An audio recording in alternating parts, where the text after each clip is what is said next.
నమస్తే, welcome to our channel. నేను రవీంద్రబాబు. తెలంగాణ రాష్ట్ర రాజకీయాలు కంటిన్యూస్గా వేడెక్కుతూనే ఉన్నాయి. ఇది ఒక అంశం అయితే, మరి తెలంగాణ రాష్ట్ర సాధన చేసిన తర్వాత సక్సెస్ఫుల్గా 10 సంవత్సరాలు ఏకఛత్రాధిపత్యంగా పరిపాలించినటువంటి టీఆర్ఎస్ లేదా బీఆర్ఎస్ పార్టీ అనూహ్యంగా మొన్న రీసెంట్గా జరిగిన ఎలక్షన్లో ఘోర పరాజయాన్ని చవిచూడటం, దాని తర్వాత కాంగ్రెస్ పార్టీ అధికారంలోకి వచ్చిన తర్వాత తెలంగాణలో సమస్యల విష వలయం బీఆర్ఎస్ పార్టీని చుట్టుముడతా ఉంది. ఈ అంశాలు మనం గతంలో చాలా వీడియోల్లో డిస్కస్ చేసుకున్నాం. అది కాళేశ్వరం ప్రాజెక్టు విషయంలో విచారణ ఎదుర్కోవడంలో కావచ్చు, ఫార్ములా ఈ రేస్లో ఈ ఎలిగేషన్స్ రావటం వల్ల కావచ్చు, ఫోన్ ట్యాపింగ్ విషయంలో కావచ్చు, లేదా గొర్రెల పంపిణీ స్కామ్లో కావచ్చు. వీటన్నిటినీ ఒక పక్కన పెడితే సొంత బిడ్డ కవిత వేరే కుంపటి పెట్టుకొని మరి కేసీఆర్ గారు దేవుడు, ఆయన చుట్టూ దెయ్యాలు ఉన్నాయని చెప్పటం, ఈ విధంగా సొంత కుటుంబంలో నుంచి వచ్చిన కవిత విమర్శన బాణాలు బీఆర్ఎస్ మీద ఎక్కువ పెట్టడం, ఈ అంశాలన్నీ రకరకాల అంశాలు చుట్టుముడుతున్న నేపథ్యంలో ఇప్పుడు జూబ్లీ హిల్స్ బైపోల్స్ ఎలక్షన్స్ వచ్చినాయి. సరే, అది ఎలా ఉన్నప్పటికీ కూడా ఇన్ని సమస్యల విషవలయంలో ఉన్నటువంటి బీఆర్ఎస్ పార్టీలో ఇప్పుడు కేంద్ర సహాయ మంత్రిగా ఉన్నటువంటి బండి సంజయ్ చేసిన కామెంట్స్ వేడి రేపుతూ ఉన్నాయి. ఆయన ఏం కామెంట్ చేశారు, అందులో నిజాలెంత అన్న విశ్లేషణ ఈ వీడియోలో చూద్దాం. వీడియో చివరి వరకు స్కిప్ కాకుండా చూడండి. వీడియో నచ్చితే లైక్ బటన్ నొక్కండి, మీ ఫ్రెండ్స్కి షేర్ చేయండి, ఈ ఛానల్ సబ్స్క్రైబ్ చేసుకోండి.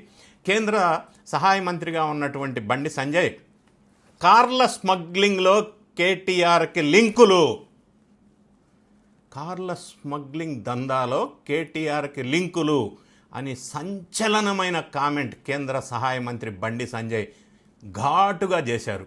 ఈ కామెంట్స్కి బీఆర్ఎస్ పార్టీకి సంబంధించిన కేటీఆర్ స్పందించలేదు. కేటీఆర్ లేదా బీఆర్ఎస్ పార్టీ స్పందించకపోయినప్పటికీ ఆ పార్టీలో కీలక పాత్ర పోషిస్తున్నటువంటి జగదీష్ రెడ్డి గారు స్పందిస్తూ, ఈ కారు మీరెక్కడ, బండి సంజయ్ గారు ఎక్కడ కొన్నారో మేము అదే షోరూంలో కొన్నాం సెకండ్ హ్యాండ్ అని లైట్గా ఒక్క కౌంటర్ ఇచ్చేసి పక్కకి వెళ్ళిపోయారు. అయితే దీని మీద చాలా రకాలుగా చర్చలు జరుగుతూ ఉన్నాయి.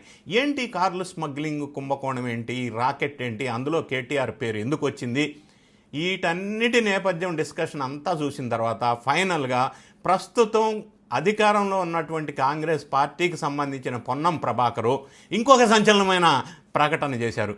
అదేంటంటే, ఇప్పుడు ప్రస్తుత మంత్రులు ఏదైతే వాడుతున్నారో ల్యాండ్ క్రూజర్ కార్స్, అవి గత ప్రభుత్వం నుంచి సాంప్రదాయబద్ధంగా వీళ్ళకి హ్యాండ్ ఓవర్గా వచ్చినటువంటి కార్లు. ఆ కార్లు అన్నిటి మీద కూడా మొత్తం గంపగుత్తగా విచారణకు ఆదేశించాడు. ఎక్కడ ఈ కార్లు కొన్నారు, ఎవరు కొన్నారు, ఇప్పుడు వాడుతున్న కార్లు ఆ ప్రభుత్వం నుంచి ఇక్కడికి వచ్చినాయి, వీటన్నిటి మీద పూర్తి స్థాయిలో విచారణ అన్నాడు. ఈ దెబ్బతో ఇంకా ఇబ్బందికరమైన పరిస్థితుల్లోకి బీఆర్ఎస్ పార్టీ లేదా కేటీఆర్ కుటుంబం వెళ్ళింది అని చెప్పవచ్చు. దీని విశ్లేషణ అసలు ఏం జరిగిందని మనం చూసినట్టయితే, బండి సంజయ్ చేసిన కామెంట్స్ మనం ప్రస్తావించుకుంటే, కారు పార్టీ అక్రమంగా తెచ్చిన లగ్జరీ కార్లపై నడుస్తుందా, లగ్జరీ కార్ల స్కామ్ నిందితుడు, కార్ స్మగ్లింగ్ నిందితుడు బసరత్ ఖాన్ దిగుమతి చేసిన ల్యాండ్ క్రూజర్ కార్లలో ట్విట్టర్ టిల్లు ఎందుకు తిరుగుతున్నాడు, క్వశ్చన్, స్ట్రైట్ క్వశ్చన్. దాంతోపాటుగా బండి సంజయ్ ఎక్కుపెట్టిన ఇంకొక క్వశ్చన్ ఏంటంటే, ఆ కార్లు కేసీఆర్ కుటుంబానికి సంబంధించిన కంపెనీ పేర్లతో రిజిస్ట్రేషన్ అయినాయే. ఇంకొక క్వశ్చన్, కార్లు మార్కెట్ ధర చెల్లించారా లేదా ధర తక్కువ చెల్లించి తీసుకున్నారా. ఇంకొక క్వశ్చన్, పేమెంట్స్ బినామీ పేర్ల, నకిలీ ఆదాయమా, మనీ ల్యాండరింగా. ఇంకొక క్వశ్చన్, ఈ స్కామ్లో కేటీఆర్ కుటుంబానికి నేరుగా ప్రయోజనం జరిగిందా లేదా, వీటిని తేల్చాల్సిందే అని చెప్పి బండి సంజయ్ ఘాటైన విమర్శలు చేయటంతో ఈ కార్ స్మగ్లింగ్ వ్యవహారం అనేది మళ్ళీ కేటీఆర్ కుటుంబానికి చుట్టుకున్నట్టుగా మనకు అనిపిస్తూ ఉంది. ఇది విషయాల బ్యాక్గ్రౌండ్ మనం ఒకసారి పరిశీలించినట్టయితే, 13th May 2025లో నిఘా వర్గాల ఇన్ఫర్మేషన్ ప్రకారం directorate of revenue intelligence DRI అనే సంస్థ వాళ్ళు అంతర్జాతీయ స్మగ్లింగ్ రాకెట్ని ఛేదించారు. ఆ అంతర్జాతీయ స్మగ్లింగ్ రాకెట్లో హైదరాబాదుకి చెందిన బసరత్ ఖాన్ కీలక పాత్ర వహించినట్టుగా కూడా వాళ్ళు వెలుగులోకి తీసుకొని ఆయన్ని అరెస్ట్ చేశారు.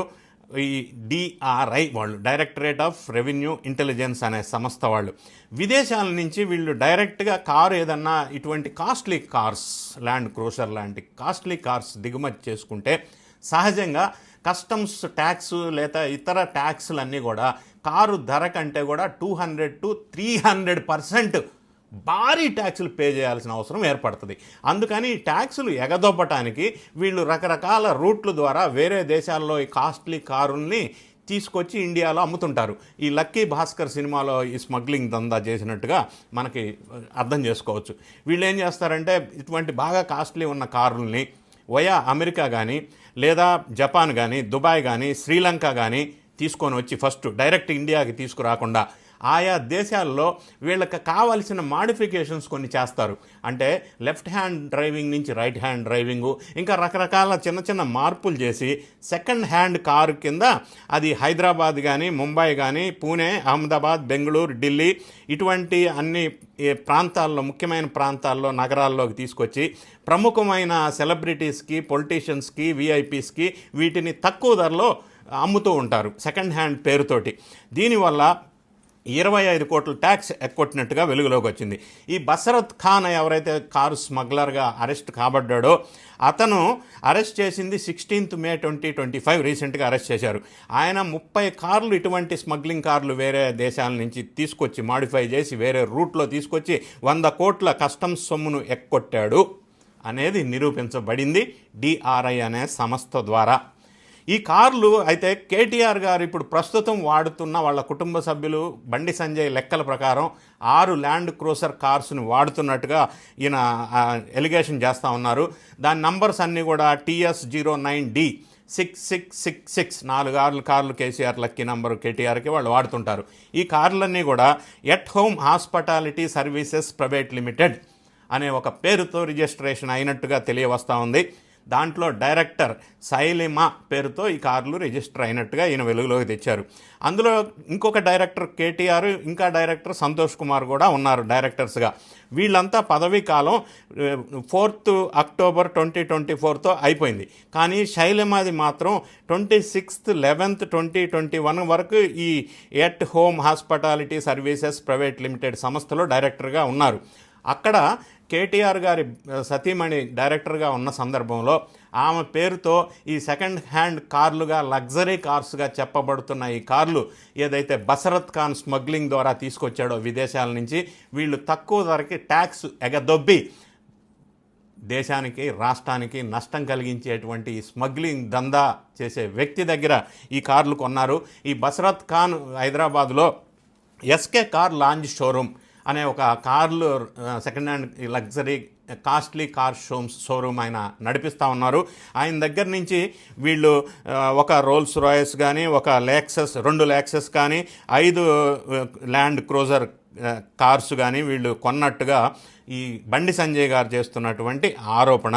దీని అన్నిటికి కూడా మనకి వాస్తవం ఎంత అనేది కేటీఆర్ గారు లేదా కుటుంబ సభ్యులు పూర్తి స్థాయిలో వివరణ ఇస్తే తప్ప ఏది నిజమనేది తెలియదు. ఒక అంశమైతే ప్రభుత్వం తరపున పొన్నం ప్రభాకర్ గారు ప్రస్తావించిన లేదా ఈ మధ్యకాలంలో ఈ విషయాన్ని కంక్లూడ్ చేయటం కోసం ఆ బీఆర్ఎస్ ప్రభుత్వం నుంచి ఇప్పుడు కాంగ్రెస్ ప్రభుత్వానికి హ్యాండ్ ఓవరింగ్ చేసినటువంటి కాస్ట్లీ ల్యాండ్ క్రూజర్ లాంటి కార్స్ అన్నిటి మీద కూడా ఎక్కడ కొన్నారు, ఎప్పుడు కొన్నారు, ఎంత కొన్నారు, ట్యాక్స్ ఎంత ఎగదొబ్బారు, ఏ స్మగ్లింగ్ ద్వారా, ఎవరి ద్వారా కొన్నారు అనే అంశాన్ని పూర్తి స్థాయిలో ఆయన దర్యాప్తు చేపిస్తాను అని ప్రకటించడం అనేది ఇంకా బండి సంజయ్ అన్న కామెంట్స్కి ఇంకా ఊతమిస్తూ ఉంది.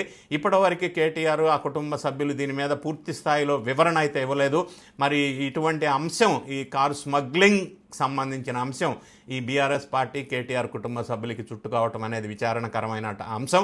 ఎందుకంటే ఏకఛత్రాధిపత్యంగా రాష్ట్రాన్ని 10 సంవత్సరాలు పరిపాలించిన ఈ పార్టీకి ఇటువంటి ఎలిగేషన్స్ రావటం అనేది బాధాకరమైన విషయం. వీటి మీద కేటీఆర్ కానీ వాళ్ళ కుటుంబ సభ్యులు కానీ తీవ్రంగా నిజాలు బయటికి పెట్టాలా, ఈ విచారణ చేసి పూర్తి స్థాయిలో వెలుగులోకి తీసుకురావాలా. ఈ లక్కీ భాస్కర్ సినిమాల్లోగా ఈ స్మగ్లింగ్ యాక్టివిటీస్ని రాజకీయ నాయకులు ప్రోత్సహిస్తే మరి ప్రజల పరిస్థితి ఏంటి, మనం సమాజానికి ఏం మెసేజ్ ఇస్తున్నాం అనేది కూడా క్వశ్చన్ మార్క్గా ఉంది. వీటి మీద పూర్తి స్థాయిలో విచారణ చేసి వెలుగులోకి వాస్తవాలు తీసుకువస్తారు అని మనం ఆశిద్దాం. Thank you so much for watching.